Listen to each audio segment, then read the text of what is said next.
Talk about proposed rule changes by football's lawmakers, IFAB. And The Sun on Sunday focuses on one in particular. Your cover's blown.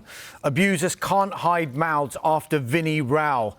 Jack, Martin Lipton writes, when Benfica's Gianluca Prestiani got the whole world talking about racism last month, he could never have expected his actions would change football. Under what's been dubbed the Vinicius Law, FIFA will confirm yellow cards or even red ones for players covering their mouth when confronting opponents during matches. Now, often the lawmakers are criticised. Often some people say rightly so, but this actually looks like a swift response, doesn't it?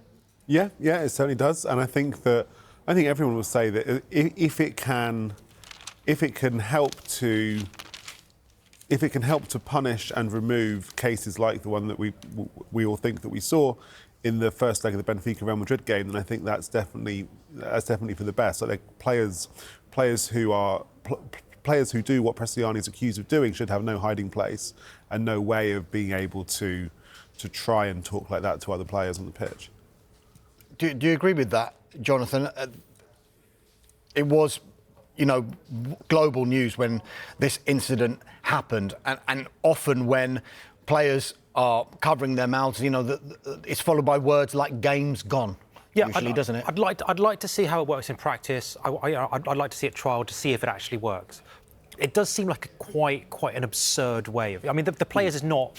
The problem is not players covering their mouths. The problem is players being racist. And this is, players been covering their mouths to pass on tactical information, for example. They in an age when, there are cameras at every game, where there are, opposition coaches and trying to get an edge. The information is very, very often passed, under a shirt or behind a piece of paper. Now, how you stamp that out is kind of it's almost like whack-a-mole. You are employing quite an absurd, I think unworkable solution to what is, I think, really quite a simple problem, which is that there is an epidemic.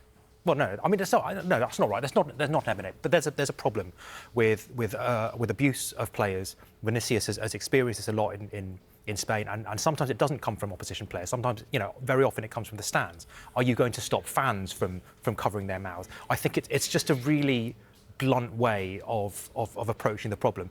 If it manages to catch a couple of people, fine. But I still don't think you're really getting to the root of what the problem is. If we fast forward to an IFAB meeting next year, are we going to ban players from looking at the floor? Because if you've got your head down and you wanted to racially abuse someone, but you've got your head down so the camera can't pick up your lips moving, you could say those same words. You could say exactly the same words, but you've got your head down and so no one can see your lips or whatever. So what is it now? You won't be able to look at it. It doesn't seem workable to me. A club's going to hire ventriloquists. Yeah. Is Ken Dodd going to get it signed up? But we are being facetious, I realise, but if it doesn't. It just seemed like something that was the hot button issue, and so now they seem to have dealt with it. But I can't remember another case of its kind like the Prestiani one. I can't remember another case where someone did that with their shirt, and Sure. I mean, the Suarez one wasn't like that, as far as I can understand. The John Terry one. The reason you can't see his mouth is that someone's walked in front of him at the time. So you take his word from that word. Right. He said, she said. Imagine a melee of one of those melees where 16, 18 players are all in a big scrap, and you try and identify a pair of lips and what they're saying to a criminal or a disciplinary standard of proof. It's not possible. Yeah, Prestiani, of course, does. It's well intentioned. No one is saying it's not well intentioned. But I'm not sure I'm with John. I'm not sure it's workable. Yeah, Prestiani, of course, does deny any wrongdoing in that incident. Jack, there are other laws as well that will be coming in at the World Cup, and the aim is to improve the flow and the speed of the game. 5-second countdowns for players taking throw-ins and goal kicks, VAR checks for second yellow cards, players given 10 seconds to leave the pitch when they're substituted. Some of them, though, would mean even more VAR than there is at the moment. Well, I remember going to a David Ellery gave a presentation, the technical director of IFAB, at Wembley Stadium in 2017. This was when VAR was first introduced. And he said that VAR would be introduced for reasons of, I think the phrase he used was minimum interference, maximum benefit. And the fact that VAR is now going to be used for yellow cards and corner kicks shows you the idea of minimum interference is a complete nonsense, right? Like it has always been inevitable, I think, that when you have the technology, the logic of the technology will drag you towards total re-refereeing of the game and towards total the line and say, right, we're only going to look at these situations, but not these ones. That line will always keep moving because even with this new line that has been drawn, people will say, well, we didn't get a throw-in in a good position. Where's our throw-in? Why didn't you check that? So I think that I don't believe that this line will be stuck here because I think that for as long as you have slow-mo, people will ask for everything to be slow-moed. And therefore, so I think that this news is both really sad because it will make football even worse, but it's also completely inevitable because as soon as you have the technology, the logic is only going to drag you in this direction. So you basically say, like, get rid of the whole lot? Yeah, completely. Full abolition now? Yeah, I would. I just don't think that any... I think there are situations where you can tweak it, there are situations where technology can have a good use. For example, goal line technology, I think, has no negative impact on the flow of the game.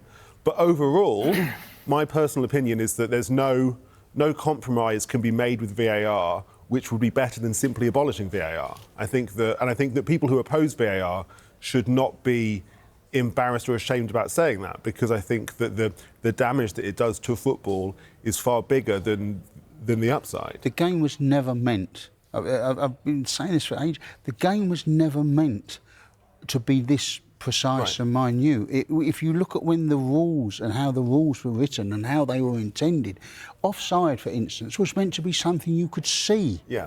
It wasn't meant to be, and I realised, it's a finite thing, and if your toenail is offside, you're offside. Well, that wasn't how the game was intended. It wasn't. They didn't envisage. Burnley yesterday. Real shame. They didn't envisage you being able to look at this so minutely. It's the same thing in golf, right? You play golf, yeah? In golf, when you address the ball, if the ball moves, it's a shot, right? But that was meant to be something that everybody could see. But what was happening was somebody who may or may not have had a massive bet on Tiger Woods or against Tiger Woods or whatever was phoning in at the US Masters saying that when Tiger was over his ball, it moved. You could see the dimple moved in like a fraction, in a way that no one could have seen with their naked eye, and therefore he signed for the wrong card. Therefore, he should be disqualified.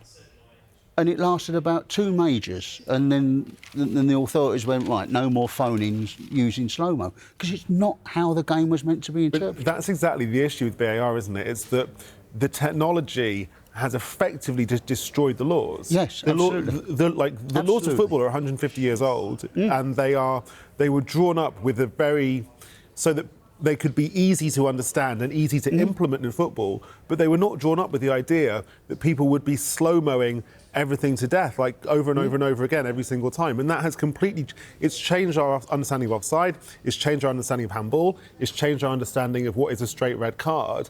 And that's why it drives me mad when people say, oh, it's not the technology, it's the people using it. No, it's not the technology, but it's the interaction of the technology with the laws. That is what has been so destructive to football, and that is why the only way you solve that is by simply taking the technology back out of the equation. Are you OK with going back to an era where players are scoring from when they're a yard offside and clearly a yard offside? Well, I think offside is slightly different. I think if you can do a really, really quick automated offside, then I think that might be palatable to people. But I think in the main, if you're asking me, do I accept the trade-off of more incorrect decisions to save football, I would say absolutely yes. I think if you go to any Premier League ground this weekend and ask fans, would you accept 5% increase in incorrect decisions, possibly going against your team, in exchange for which you get to celebrate goals again?